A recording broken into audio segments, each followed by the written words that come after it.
ሰላም ሰላም፣ እንዴት አደራችሁ? እንዴት ናችሁ? ደህና ናችሁ ወይ? ትላንት አንድ ቪዲዮ ሼር አድርጌ ነበረ።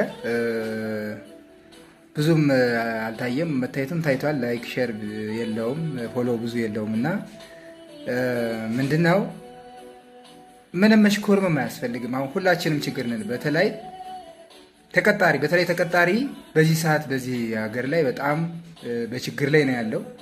ወደ አለመብላት ወደ አለመልበስ ወርዷል። ብር ዋጋ እያጣ ነው።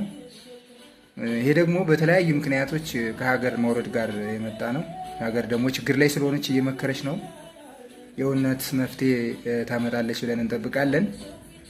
ግን ይሄ ብቻ በቂ ስላልሆነ ሁሉም ሰው በዚህ ጉዳይ መነጋገር አለበት ብዬ ስላሰብኩ ነው። በዚህ ሰዓት ወቅታዊም ስለሆነ እኔ ሀገር እንደዚህ ኢትዮጵያ እንደዚህ የሆነችበት ምክንያት ብዙ ምክንያቶች አሉ ብዬ ነው ማምነው። አጠቃላይ የትውልድ ችግር ነው።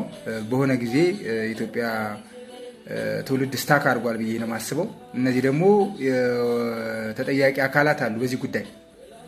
መንግስት እንደ መንግስት ምክክር እያደረኩ ነው እያለ ነው፣ ግን ብዙ ተጠያቂ አካላት አሉ።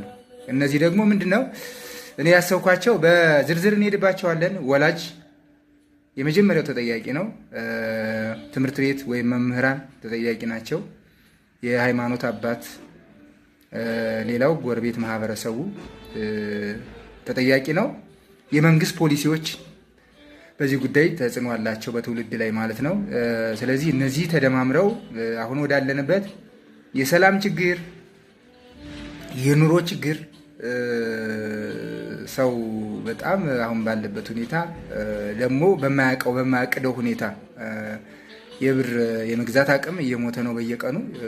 የኑሮ ውድነት፣ የሸቀጥ፣ የሁሉም ነገር የምርቶች ዋጋ እየጨመረ ነው። ያው በምንዛሬ ምክንያት የብርም አቅም በጣም እየወረደ እየመጣ ነው። የሚቆም አይደለም። በጣም በተለይ ተቀጣሪ የወር ጠብቆ በሚኖር ሰው በተለይ ለዛሬ ወር ያቀደው የብር የመግዛት አቅም ለቀጣይ ወር ስለማይሆን የብር አቅም እየሞተ ሲሄድ ደግሞ መንግስት በ2 ዓመት ወይ በ1 ዓመት ወይ እዛ በላይ ደሞዝ ቢጨምር እንኳን እሱም ከጨመረ ነው ቢጨምር እንኳን እስከዛ የሚታገስ ኑሮ አይደለም ያለው። በቀን በሚለወጠው ገበያ ልክ የቀን ገቢ የሌለው ሰው በዚህ ሰዓት መኖር ወደማይችልበት ደረጃ ደርሷል። ስለዚህ በዚህ ጉዳይ ሁላችንም መነጋገር አለብን። በእውነት በኮሜንትም እንዴት ነው ይህን ነገር ማስተካከል የሚቻለው? ሁሉም ሰው ትውልዱ ምክንያታዊ ሆኖ ለዚህ ለራሱም ለትውልድም ለቀጣይም መፍትሄ ማምጣት አለበት ባይ ነኝ። እስኪ በዚህ ጉዳይ ተከታታይ ቪዲዮዎችን እሰራለሁ፣ ተከተሉ።